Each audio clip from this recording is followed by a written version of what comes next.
ஜோதிட நேயர்களுக்கு வணக்கம். கன்னி ராசிக்காரர்களை எடுத்துக்கொண்டாலே அவர்கள் எப்பொழுதும் பொறுமைசாலியாகத்தான் இருப்பார்கள். அப்படி எவ்வளவுதான் பொறுமையை காத்து வந்தாலும் தற்சமய இந்த காலமானது ஆணி ஆடி இந்த 2 மாதங்களும் கன்னி ராசியினருக்கு மிகவும் துக்கத்தை கொடுக்கக்கூடிய ஒரு நேரமாக அமைந்துள்ளது. எனவே இந்த காலகட்டத்தில் நீங்கள் மிகவும் கவனமாக இருக்க வேண்டும். அதிலேயும் உங்களுக்கு நம்பிக்கை துரோகங்கள் அதிகப்படியான அளவுக்கு இந்த ஒரு காலகட்டத்தில் ஏற்பட வாய்ப்புகள் அதிகமாகவே இருக்கின்றது. எனவே யாராக இருந்தாலும் சரி, நீங்கள் யாரையுமே நம்பக்கூடாது. அது உங்களது வாழ்க்கை துணையாக இருந்தாலும் நம்பவே கூடாது. அனைவரிடமுமே நீங்கள் கவனமாக இருக்க வேண்டும். நண்பராக இருப்பவர்கள் நண்பர்கள் உறவினர்களாக இருந்து உங்களுக்கு தேவையில்லாத ஏமாற்றங்களும் கஷ்டங்களும் வைத்துக் ஒரு காலகட்டத்தில் ஏற்படும்.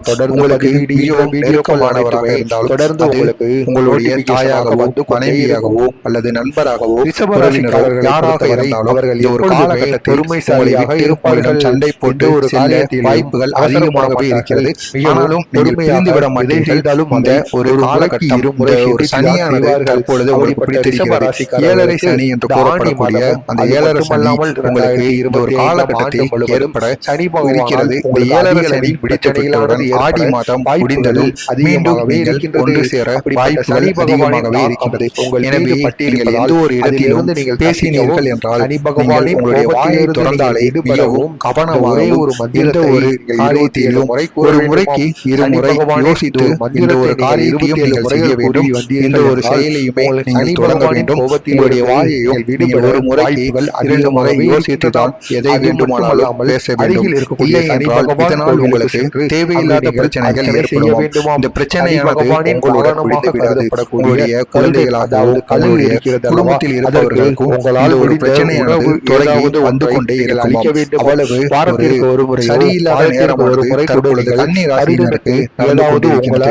நீங்கள் இருக்கின்ற வேலையில் தேவையில்லாத பிரச்சனைகளும் அதிக அளவிற்கு உங்களுக்கு டார்ச்சர் செய்வதற்கும் வாய்ப்பானது அதிகமாகவே இருக்கின்றது. எனவே இந்த ஒரு காலகட்டமானது உங்களால் முடிந்த அளவிற்கு நீங்கள் பொறுமையுடனே இருக்க வேண்டும். இதனை தீர்வதற்கு நீங்கள் வாரம் சனிக்கிழமை தோறும் அருகில் இருக்கக்கூடிய சனி பகவான் கோவிலுக்கு சென்று சனி பகவானுக்கு ஒரே ஒரு நல்லெண்ணெய் தீபமோ அல்லது விளக்கெண்ணெயில நெய் தீபமோ ஏதாவது ஒரு தீபத்தை போட்டு சனி பகவானை மனதார கும்பிட்டு வரணும். முடிந்தவரை சனி பகவானின் வாகனமாக கருதப்படக்கூடிய கரியனுக்கும் உங்களால முடிந்த ஏதாவது உணவை அளித்துட்டு வாங்க. இதை மட்டும் நீங்க பண்ணி பாருங்க. கட்டாயம் உங்களுக்கு இருக்கக்கூடிய 7.5 சனியானது கூடிய விரைவிலே நீங்கள் உங்களுக்கு வருகின்ற பிரச்சனைகளிலும் தடுக்கப்பட்டு உங்களுடைய வாழ்க்கையும் சிறப்பாக அமையும்.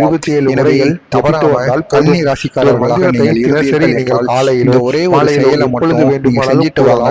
அதனால உங்களுக்கு வர இருக்கின்ற பிரச்சனைகள் அனைத்துமே நீங்கிவிடும். அவ்வளவு சக்தி இந்த ஒரு செயலுக்கு இருக்கின்றது.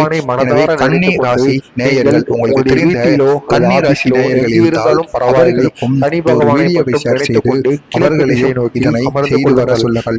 இதனால் மிகப்பெரிய அளவில் நன்மைகளானது நடக்க உங்களுக்கு வாய்ப்புகள் அதிகமாகவே இருக்கிறது.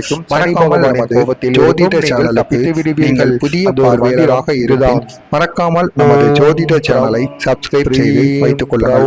அப்பொழுதுதான் நாம் தொடர்ந்து பதிவிடுகின்ற வீடியோக்கள் அனைத்துமே தொடர்ந்து உங்களுக்கு ஒரு நோட்டிபிகேஷனாக தினசரி வந்து கொண்டே இருக்கும். நீங்கள் கன்னி ராசி மட்டுமல்ல, இருக்கிற 12 ராசிக்காரர் சனி பகவான் ராசி பலனானது நமது சேனலில் தினசரி வந்து கொண்டே இருக்கும். அதனை பார்த்து நீங்கள் தெரிந்து கொள்ளுங்கள். மறக்காமல் நமது சேனலையும் சப்ஸ்கிரைப் செய்து வைத்துக் கொள்ளுங்கள். கூறுவதனால் சனி பகவானின் ஆசை உங்களுக்கு முழுமையாக கிடைத்து விடுமாம். உங்களுடைய கோபத்தில் இருந்தும் நீங்கள் தப்பித்து விடலாமாம். உங்களுக்கு எந்த விதமான பிரச்சனைகளுமே ஏற்படாதாம். எனவே இந்த ஒரு ஆண்டு உங்களுக்கு நல்ல ஆண்டாக இருக்க வேண்டும் என்று நினைத்துக் கொள்ளுங்கள். மறக்காமல் நமது சேனலுக்கு நீங்கள் புதிய பார்வையாளராக இருப்பின் மறக்காமல் நமது சேனலை சப்ஸ்கிரைப் செய்து வைத்துக் கொள்ளுங்கள்.